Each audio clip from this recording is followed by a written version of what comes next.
الرجيم بسم الله الرحمن الرحيم ألف لام ميم ذلك الكتاب لا ريب فيه هدى للمتقين الذين يؤمنون بالغيب ويقيمون الصلاة ومما رزقناهم ينفقون. Kali pada sahabat dan anakku dalam perjalanan kehidupan ini menuju ke hadapan Tuhan. Pada hari ini engkau berjalan menuju ke hadapan Tuhan, pasti tak ucapnya.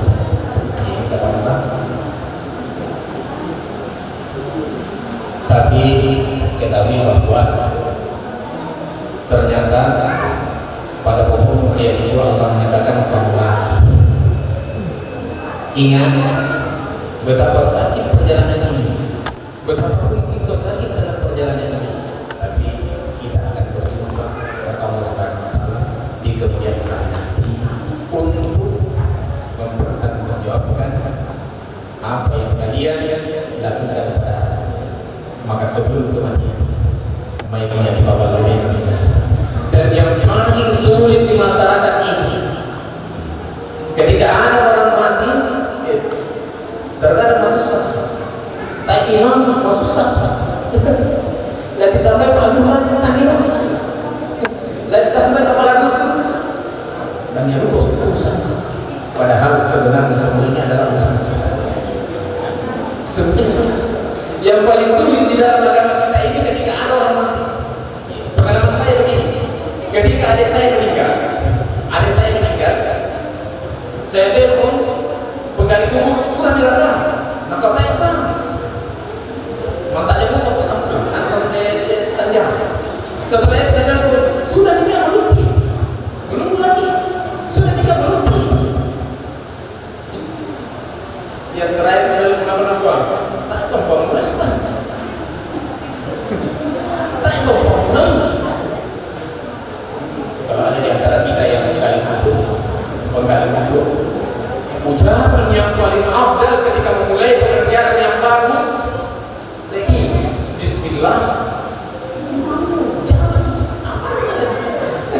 Apa lagi pemulai? Lagi yang orang kata kita yang pemulai. Kita orang lama, tapi saya tahu. Sekiranya kita punya ini, jadi bapak-bapak yang hadir, ya para mahasiswa ini pakai dari dapat kita.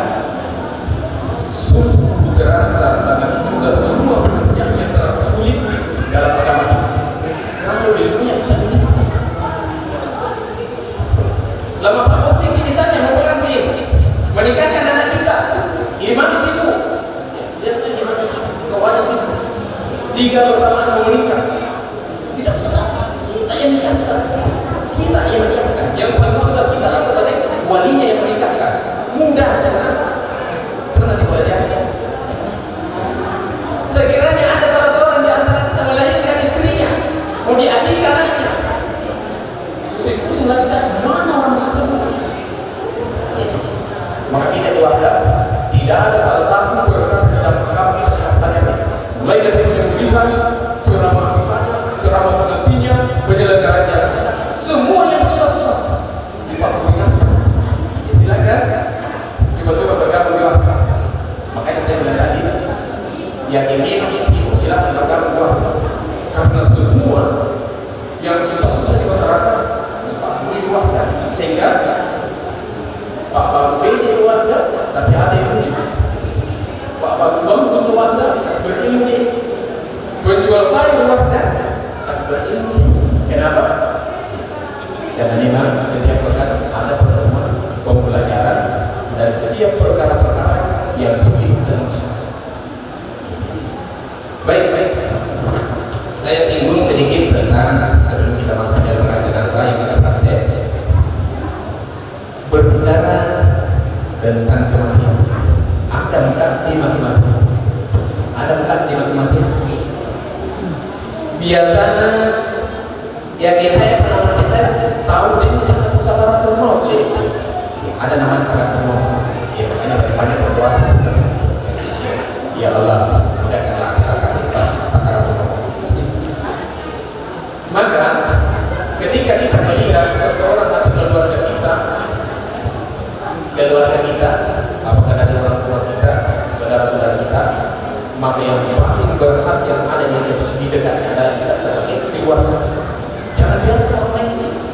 Kita sebagai keluarga, kita sebagai anaknya, kita sebagai bapaknya, kita sebagai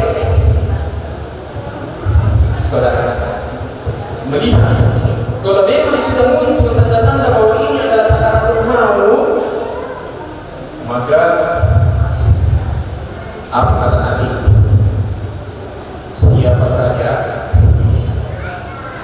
dari kaum muslimin yang sedang menghadapi sakaratul maut, maka disunatkan bagi keluarga. Ini yang sunnah.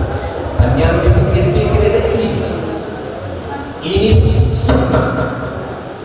Kata Nabi, lakin mautahum la ilaha illallah. Lakin mautahum la ilaha illallah.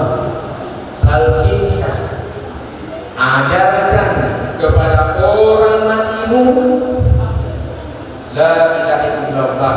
Saya sengaja baca teksnya. Di sini orang berselisih, membaca hadis yang satu ini pasti berselisih. Kita di situ bahwa oh ternyata Nabi mengatakan bahwa kalau orang sudah sakaratul maut ataupun sudah mati, karena hadisnya mengatakan talqinkan orang matimu, orang matimu. Ya, kalau kita lihat lafaz hadisnya, talqinkan orang matimu la ilaha illallah. Kembali mencontoh kepada Rasulullah SAW. Kembali mencontoh kepada para sahabat. Apakah Rasulullah SAW mentalkin orang yang sudah mati? Kalau jawabannya tidak, maka bukan itu yang dimaksud hadis ini. Tapi yang dimaksud begini: talqinkan, ajarkan orang yang akan mati, orang yang akan mati belum mati, la ilaha illallah. Maka dengan dasar hadis ini, yang dekat-dekat pada orang yang sakaratul maut, jangan orang yang tidak paham. Udah bukan ini, yang bilang mati makicot, mau ngaji. Padahal saya tidak mengatakan salah, saya tidak mengatakan jelek, mengaji itu bagus, tapi bukan. Kenapa? Karena ada hadis yang menjelaskan di bawahnya. Apa kata Nabi? Makana akhir kalami di dunia. Siapa di antara kalian yang mengakhiri kehidupannya di dunia ini dengan mengucapkan la ilaha illallah, dakhala jannah. Tidak ada yang mengatakan barang siapa yang mendengarkan Al-Quran lalu kemudian dia mati maka masuk surga. Bisa dipahami?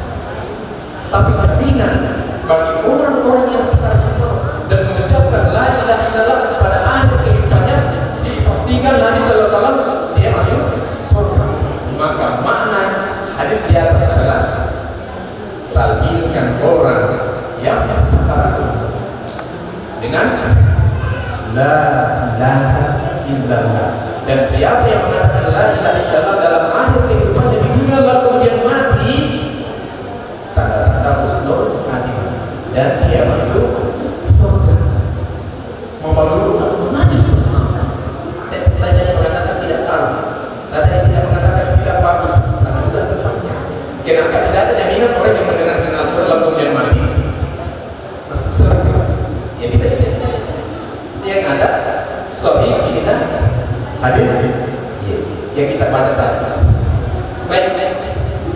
Kemudian jika dipastikan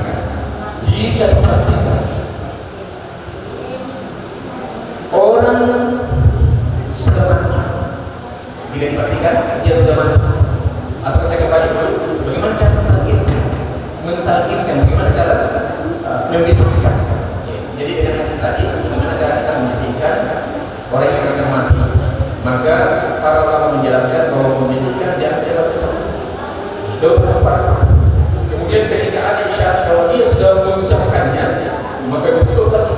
Maka yang ada di dekat orang sakaratul maut jangan banyak bicara. Jangan bicara. Apakah udah bicara? Lalu maka usahakan jangan banyak bicara. Makanya yang dekat-dekat sama orang yang sakaratul maut adalah orang-orang yang berpakaian syar'i, orang-orang yang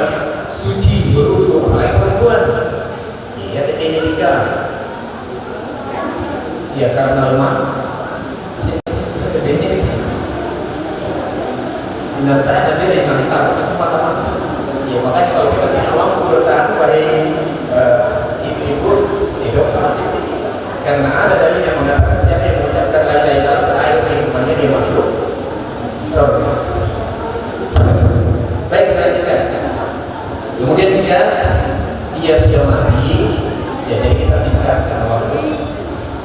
Jika dia sudah mati maka menjamkan mayat orang yang sudah mati. Kan biasa kalau orang mati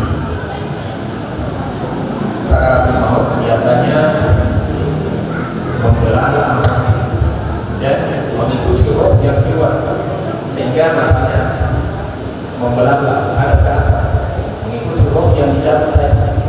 Maka sunnahnya bagi orang yang ada di sekitarnya adalah segera menutup matanya.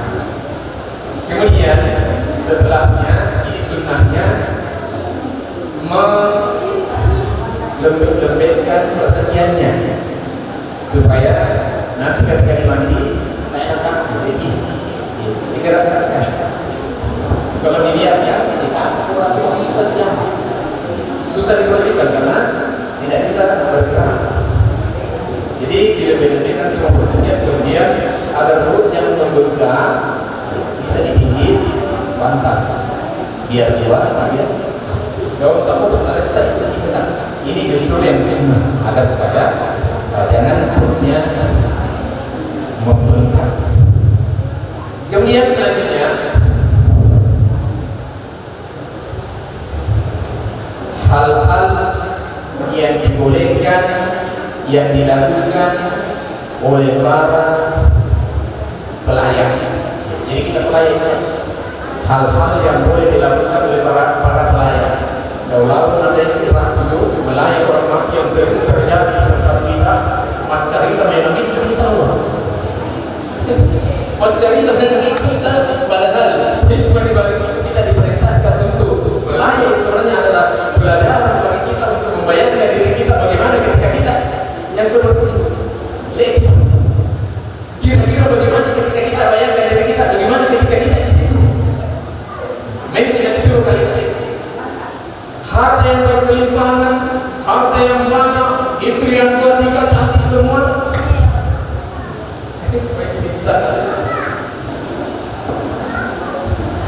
Dia kata di selama pada tahun ini, maksiat ini pelajaran bagi kita. Maka kita datang di tempat kematian sebenarnya adalah pelajaran bagi kita untuk membayangkan kita bagaimana sekiranya saya yang begini sementara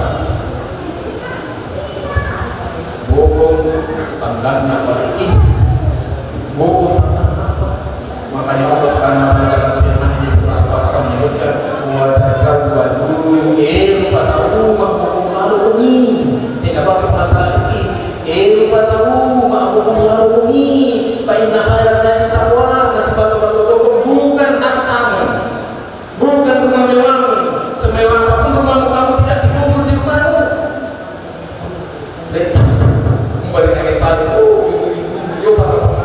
Mesa-mesa itu pelajaran bagi kita ketika kita melayak kematian. Baik, apa yang harus dilakukan oleh para pelayan? Di sini disebutkan di riwayat dari Abdullah bin Ja'far bahwasanya Rasulullah SAW telah mengundang melayan keluarga Ja'far selama 3 hari. Kemudian beliau mendatangi mereka dan bersabda, la tabatu ala akhi ba'da al-yawm. Janganlah kalian menangisi saudaraku ini setelah hari ini 3 hari. Jadi dibolehkan menangis, dibolehkan menangis para pelayan, tapi menangisnya sesuai dengan syariat yang tidak merata. Bersama merata, udah boleh dibantu di masa ini.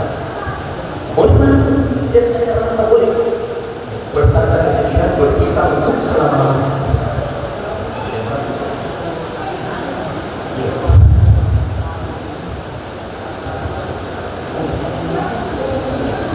Ya, baik, kita lanjutkan. yang wajib ini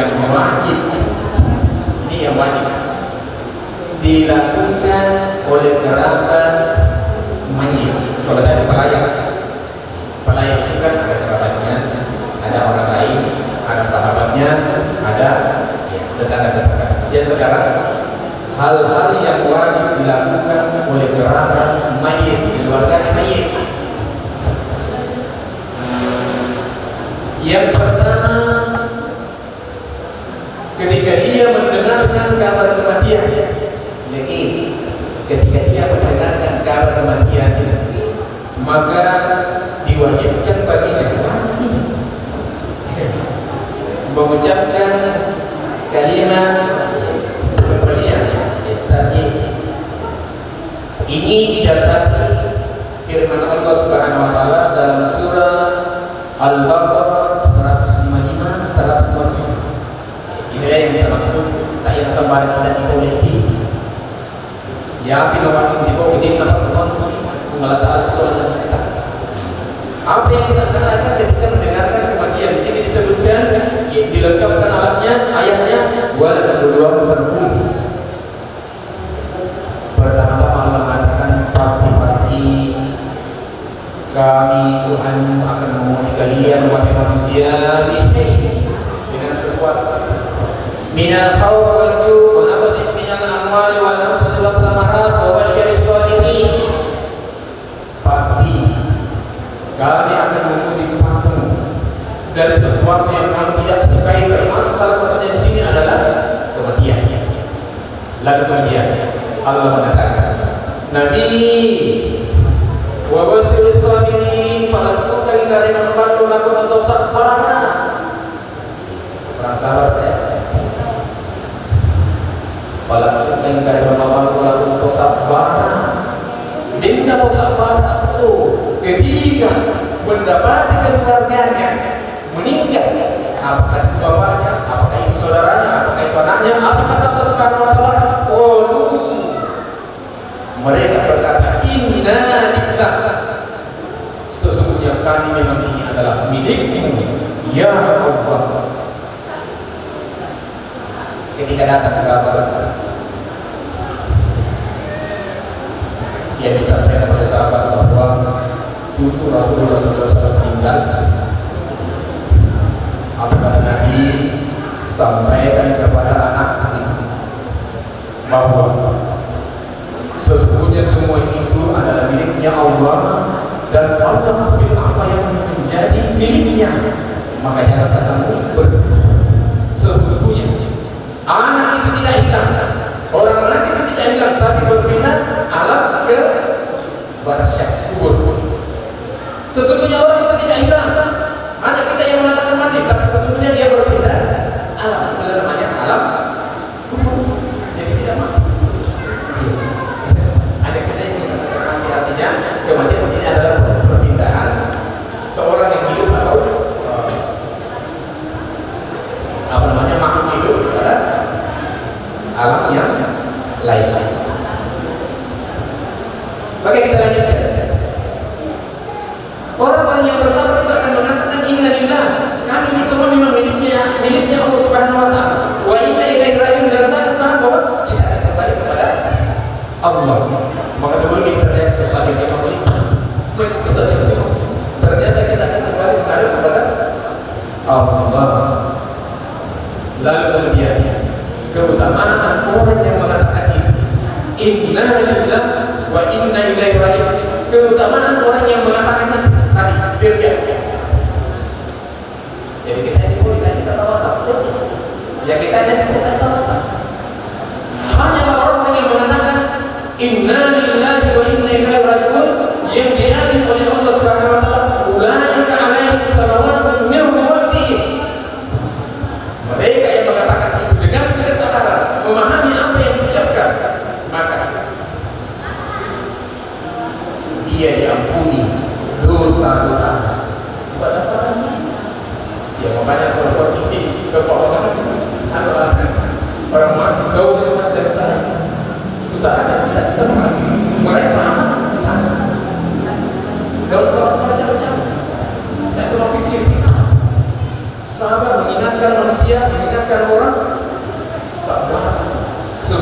adalah miliknya Allah dan akan kembali kepada Allah. Kemudian selanjutnya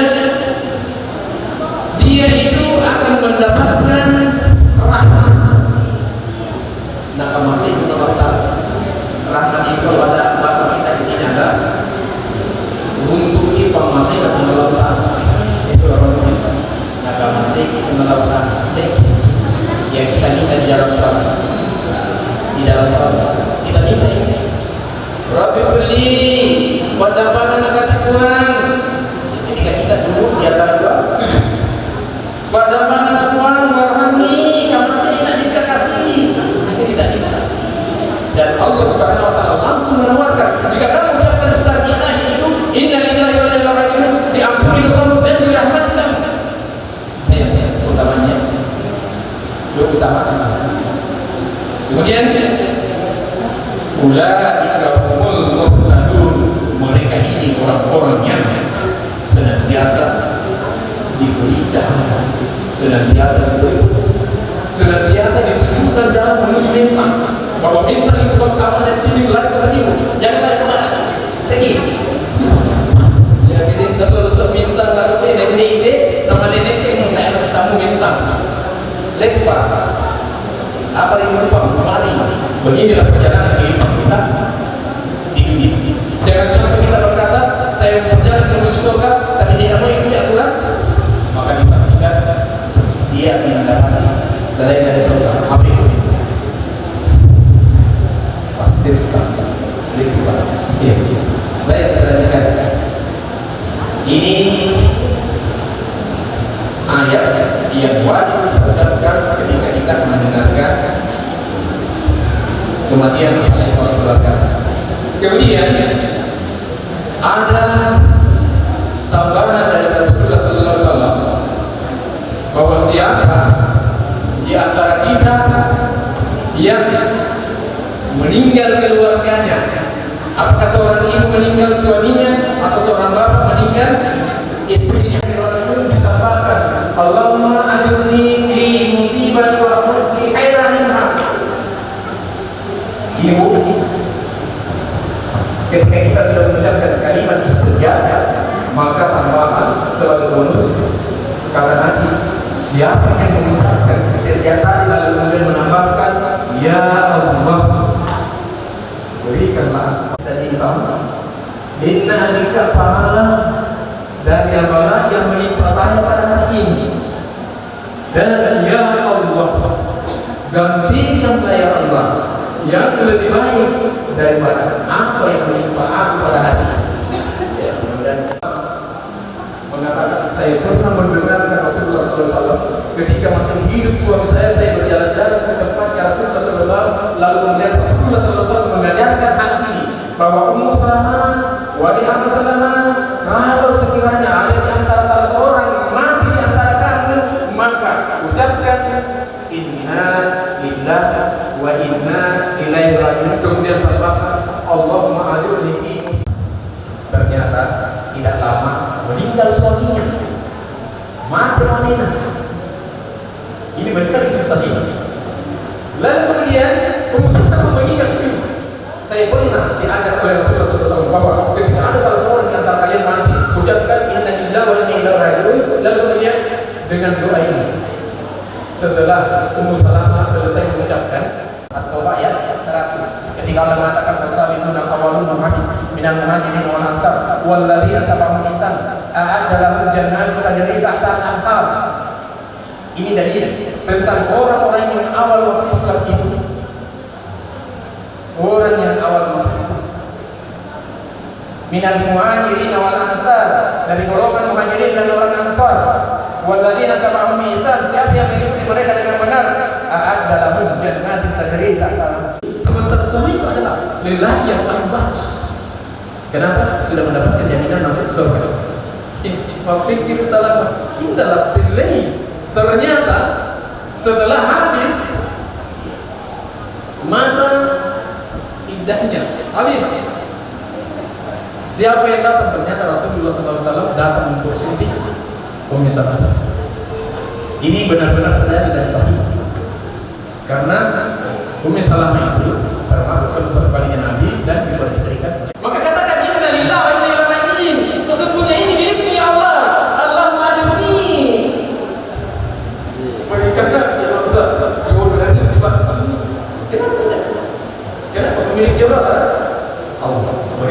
lebih baik daripada apa yang hidup sekarang ini. Sudah 35 tahun belum pernah bisa beristri. Setiap saya mau beristri ditolak, minta sama Allah. Ada yang halal untuk dilakukan para pelayat kematian. Ada yang halal dilakukan oleh ahlinya mayat. Hal-hal yang diharamkan oleh kerabat mayit. Ada juga yang diharamkan. Hal-hal yang dilarang hal-hal yang diharamkan untuk kerabatnya atau ahlinya mayit. Ya, ini yang berbahaya, Pak. Ibu-ibu, jangan sampai kita tergelincir di dalam. Di sini disebutkan yang pertama yang dilarang oleh orang yang ditinggal kematian adalah meratapi mayat. Meratapi mayat. Kami menangis boleh. Apa itu merayap? Meratap adalah mimbati, kemudian membunuh wajah, membunuh rambut karena kesal, sesak. Kalau apa itu? Ya sesak. Kalau menyesali takdir. Ya baik. Meratapi mayat, saya bacanya hadisnya karena ya. Kemudian di sini yang kedua memukul pipi. Kita tak siap. Kita buat orang sakit. Tak siap. Ini tidak boleh. Ini namanya melawan takdir. Padahal takdir kematian itu tidak bisa dirubah. Kenapa? Jelas dalilnya. Jelas dalilnya bahwasanya setiap umat ada batasan kehidupan. Kaidahnya ajalun la yastakhiruna sah. Apabila sampai ajalnya tidak digugurkan dan tidak tamat. Manas ya. Walibuli iman ajar. Setiap umat ada batasan kehidupan. Jadi tak ada yang berubah. Kalau sudah mati, yang lebih bagus adalah inna lillahi wa inna ilaihi raji'un. Kemudian Allah merahmati fi musibati wa khulqi khairan minha. Oke, kita lanjutkan. Kemudian merobek bajunya. Ya, ada biasa begini orang tua. Ya, mudah-mudahan kita sebagai anak memberikan dakwah kepada orang tua. Tapi memberi dakwah itu dengan metode yang bisa diterima orang tua kita. Jangan sok mengajari, tapi sok sir. Ya, supaya tidak terjadi persepsi. Karena mendakwai orang tua kita yang sudah mengutarakan pemahaman, kata muncul di mulutnya mengatakan, yang membuat itu mistrik, yang berkata itu dong. Itu biasa, itu kan betul. Ikut itu macam yang ya itu yang tidak mau yang kau udah buat tumpahan zaman apa yang itu kan padahal dipaham bahasa ini kenapa tidak sesuai dengan apa yang dibawa oleh Rasulullah Sallallahu Alaihi Wasallam. Oke, kita lanjutkan. Kemudian yang keempat, menggunduli rambutnya. Tidak boleh. Ini termasuk meratap dan ini diharamkan oleh Allah Subhanahu wa Ta'ala. Kemudian selanjutnya hal-hal yang masih diharamkan, mengurai rambut bagi wanita. Ada juga saya pernah lihat ini tanggung jawab kita sebagai laki-laki, sebagai suami, karena apa yang terjadi pada istri kita itu ditanggung jawab di hadapan. Makanya istri kalau mau keluar wajib kita izin. Kenapa? Kalau istri keluar dan berbuat dosa di luar kita dulu dipernaik. Kenapa? Jelas dalilnya. Hati-hati dengan diri dan hati-hati terhadap keluarga. Jadi kita dulu bagi diri kita akan biarkan kita yang pertama di hadapan Allah ditanya kenapa biarkan istri. Jadi ini pengharapan tidak boleh seorang wanita mencabut. Ini saya biasa lihat karena kesannya turun di pasar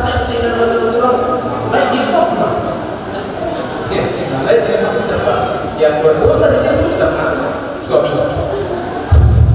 Jadi kita termasuk kayak mudah bertanggungjawab, dipertanggungjawabkan istri kita di dunia, tidak pakai baju, tidak makan, itu tanggung jawab kita.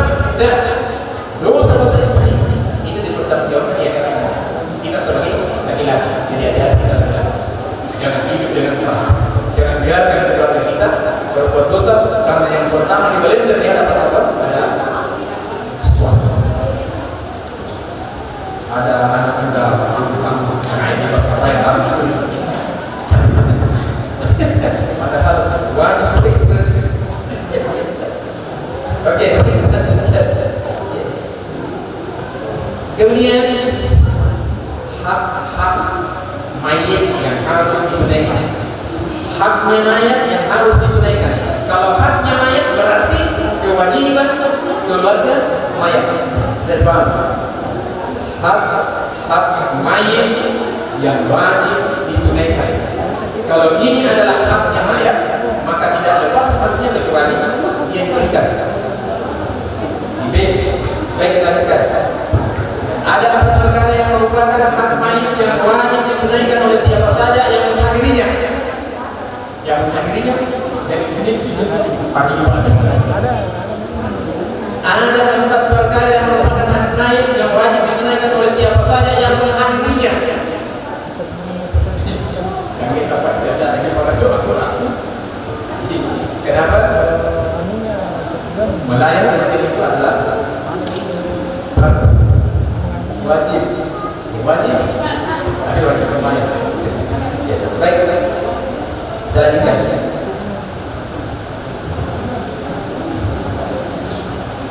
Hak pertama mayat.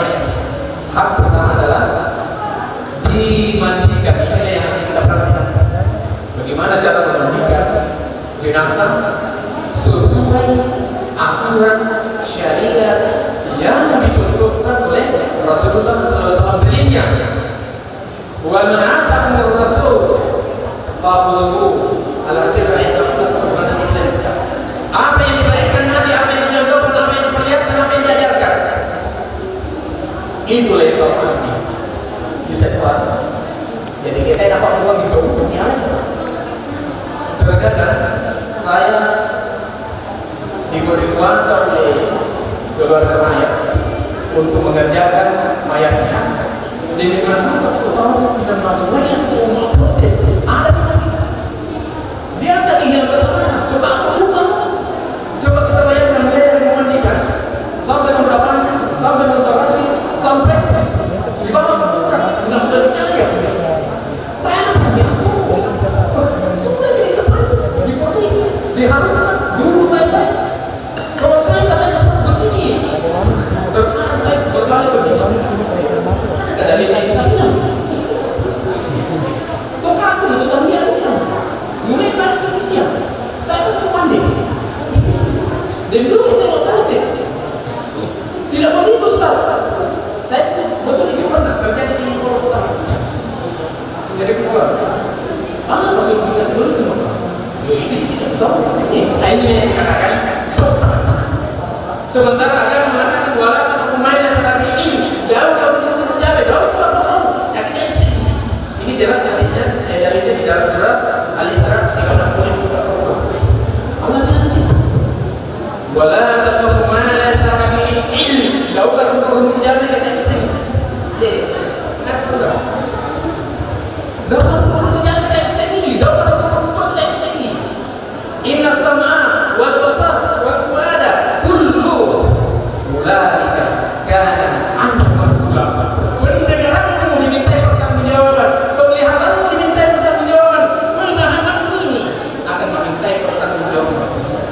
Jadi agama kayak awak yang dikolek kita yang dikolek maka semua kenapa orang bisa melakukan kesesatan gara-gara kita. Dan setiap kali kita menghadapkan kesesatan, setiap kali orang itu melakukan, biar kita tidur di rumah tak, dekatnya orang di sana dapat dosanya. Nampak bukan momi, ditambahin lagi dosa. Nampak bukan momi, ditambahin lagi dosa. Sebaliknya, mengajarkan kepada kebaikan, maka baginya adalah pahala sama dengan pahala orang yang melakukan di sana. Betapa pun kita tidur. setiap diajarkan dalam Ta'ala, setiap dilakukan dalam Ta'ala, maka ajarkanlah yang bersumber dari Al-Quran dan hadis. Baik, kita lanjutkan. Sampai mana tadi? Oh, mandikan jenazah. Kemudian yang kedua,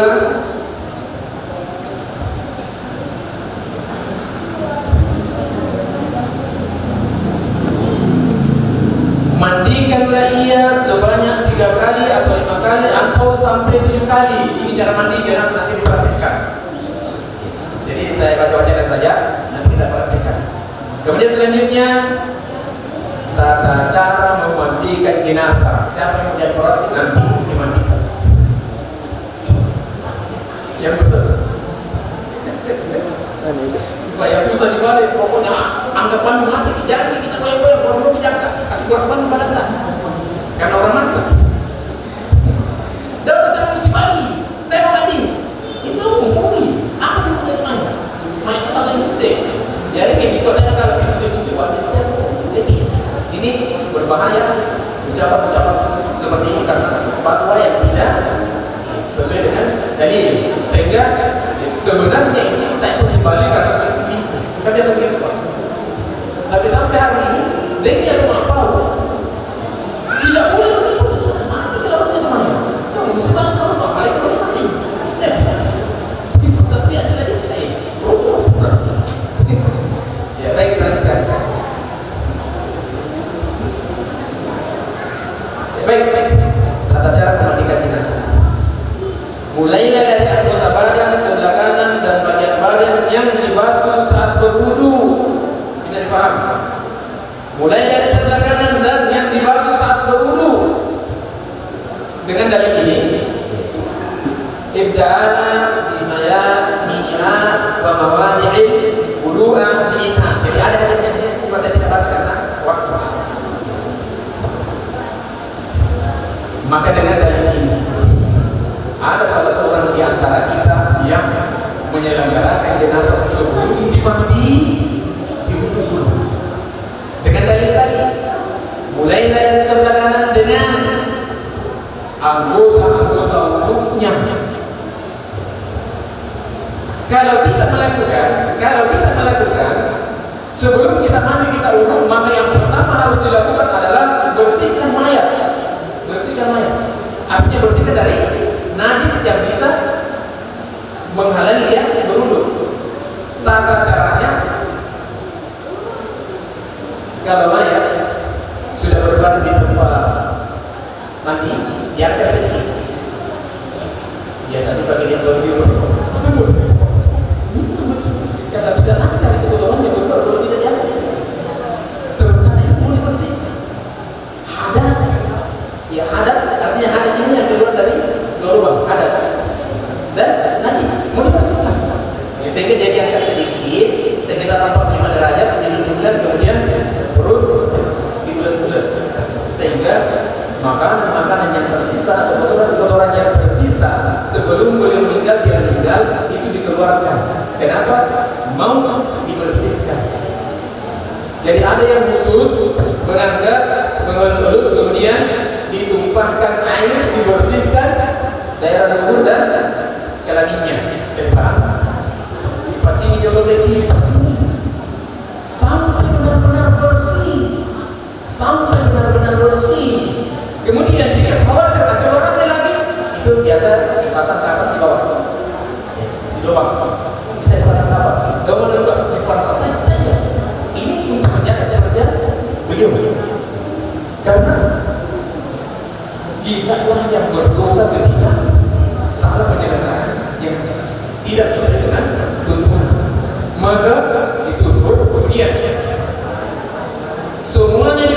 semuanya dibersihkan, lalu kemudian kita wudu. Atau kita mengatakan dibersihkan seluruhnya boleh. Ya, itu kita. Maka mereka punya bupati lain, nasional seluruh bupati lagi, bukan bupati yang udah ada. Tapi siapa yang dihadapi? Al-Malik, raja di atas raja. Siapa dia? Malik yang memilih hari pembalasan. Maka bersihkan kumisnya barangkali panjang, mau dicukur habis boleh, mau diputing boleh, mau menghadap kepada raja di atas raja. Kalau gunanya airnya tanya bersihkan. Setelah bersih kemudian mulailah dibunuh. Jadi jenis lagi. Kemudian sudah itu mulailah dimandi dengan dasar tadi disiram 3 kali atau lebih darinya kalau memang itu bukan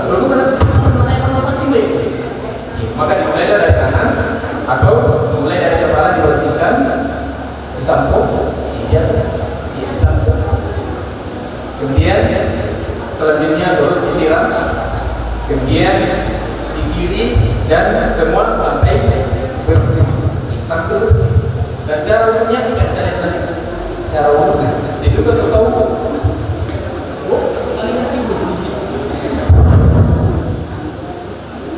tidak begitu baru begitu ya kita kalau itu begini bahasa semua itu anggota ya sementara sebesar ini saja nah sebesar ini apalagi jadi cara umumnya persis dengan umumnya orang yang mau sholat. Kemudian orang yang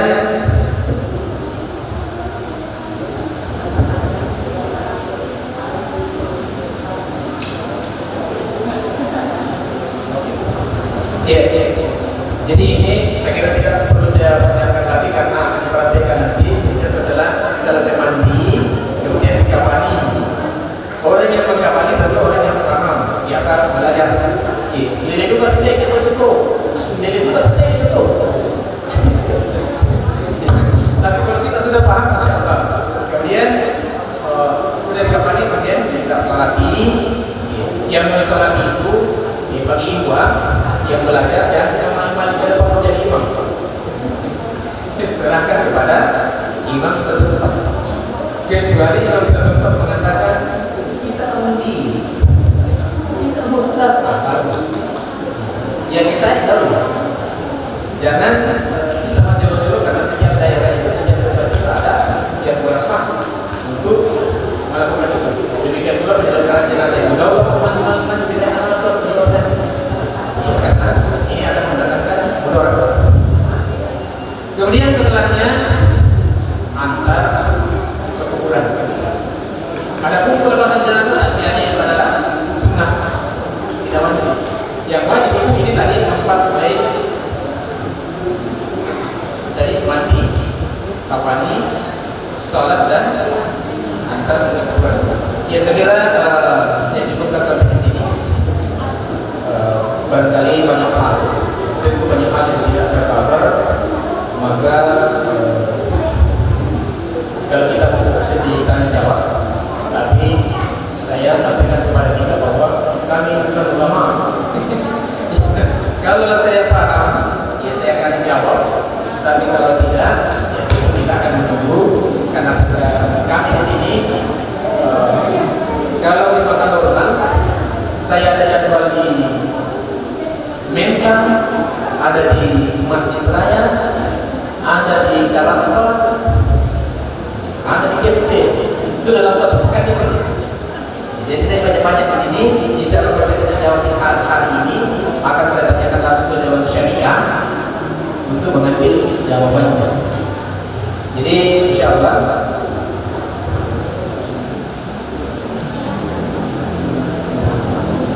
Oke, kembali saya serahkan kepada beliau untuk memandu dan sampai kalau mungkin ada sesi tanya jawab yang bisa kita dapatkan karena memang pemeriksaan tentang kematian itu sangat panjang, lebih dari 100 ayat yang menjelaskan tentang kematian itu di Al-Quran. Belum lagi hadis-hadis yang menjelaskan tentang kematian. Silakan. Atas penyampaian dan teori seperti apa penyelenggaraan jenazah. Nah, jadi untuk bapak-bapak ibu-ibu kita masih teori dulu sebelum dulu ya setelah dulu yang balik dulu masih ada untuk prakteknya kemudian sebelum praktek setelah sholat dulu nanti akan dibagikan mana yang bapak sama ibu itu dapat di masjid guru untuk makan dan kemudian lanjut materinya secara praktik secara guru.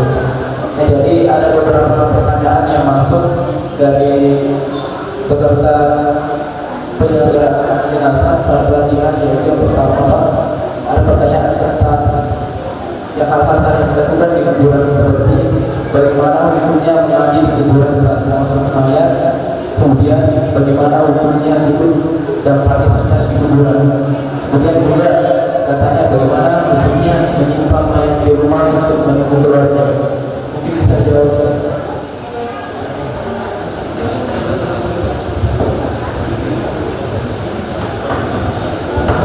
Iya. Bismillahirrahmanirrahim. Allahumma shalli ala Muhammadin wa ala alihi wa sahbihi ajma'in. Pertanyaan pertama, bagaimana hukumnya mengaji di kuburan saat memasukkan mayit? Sahih tentang mengangkat mayat memasukkan ke dalam kuburan. Saya baca ini buku tebal, saya baca ini yang tipis, saya baca lagi yang kangkung, ada lagi yang lebih tebal dari ini, ada lagi yang lebih besar dari ini. Ternyata saya tidak temukan itu mengaji ketika memasukkan kuburan. Yang saya temukan itu Bismillahi wa millati ala Rasulillah sallallahu alaihi wasallam, masukkanlah mayat itu ke dalam kubur. Yang disunahkan mulai dari kakinya turun. Sebab inilah yang sunnah dari Nabi Sallallahu Alaihi Wasallam. Kalaupun ada orang ngaji, sudah barang yang saya tanya, ternyata tidak berdalil, tidak berdalil. Bahkan saya pernah dulu boleh para guru orang saya tinggal di tengah, kita ada tentang ini. Saya angkat dalil-dalil tentang pelarangan yang tidak dicontohkan oleh Rasulullah SAW, baik dari Al-Quran maupun hadis. Lalu kemudian saya berbalik mana dalil mengaji sunnah. Apa yang memang itulah tadi orang yang ini bukan ini yang saya tanyakan. Jadi sampai pada hari ini saya tidak menjumpai dalil baik buku kecil, buku yang di kantong, buku yang tebal, yang lebih besar, yang lebih tebal lagi. Saya tidak temukan mengaji. Yang ada Bismillah wa millati ala Rasulillah sallallahu alaihi wasallam, masukkan ke dalam hadis. Saya nomor susah. Islam ini tidak susah. Salaman kepada ilmunya. Mati masalah keluarga tidak mau. Jadi kenapa? Bahkan ada ulama mengatakan haram hukumnya ngaji di kuburan. Ini saya katakan. Walau bersama. Kemudian pertanyaan selanjutnya,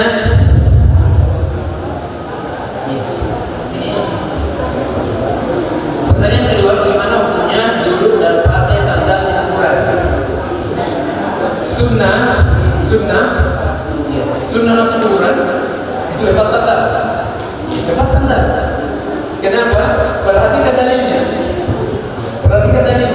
Bahwa halal jin wal insa illa liya'budun, tidak diciptakan kamu wahai jin dan manusia kecuali untuk menyembah kepada Allah. Lalu kemudian Allah mengatakan, wa ma ataakum rasul suhab, yang dibawa Nabi diperlihatkan kepada kalian, dicontohkan ambil ini.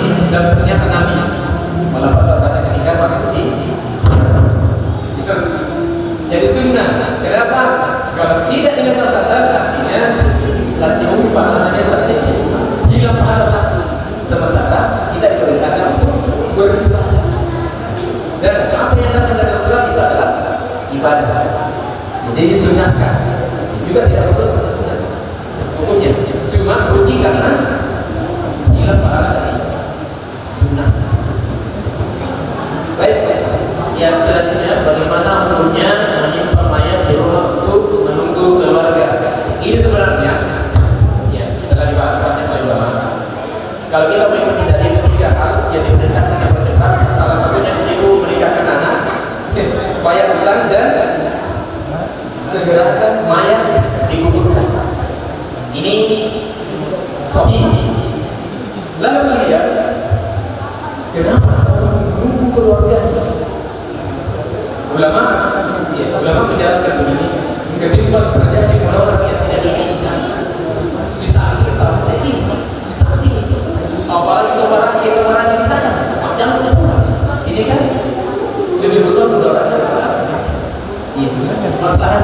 Maka ulama mengatakan tunggu dulu. Dan karena terjadi salah seorang ulama mengatakan Nabi saja 3 hari baru dikuburkan. 3 hari kan dia baru dikuburkan Nabi. 3 hari. Karena masa bersama kita itu orang tanya-tanya kepada sana siapa betul tahu. Tidak beberapa ini pada dia datang dari pasar begitu jauhnya berpuluh-puluh jauhnya karena mengejar itu tiba-tiba dia datang kecewa dan itu bisa mengatakan dengan keluarga dan itu jadi berhubungan jadi saya paham ya saya kira kalau ditanya dalam kami dan nami edukasi anak itu kan biasa itu. Jadi orang yang berilmu itu mengatakan silakan disegerakan, silakan dikuburkan. Betapa saya datang tidak hidup tunggu. Yang penting niatnya sudah menelayan. Dan orang yang sudah berniat begini sudah disempurnakan karena dia sudah berniat. Serba.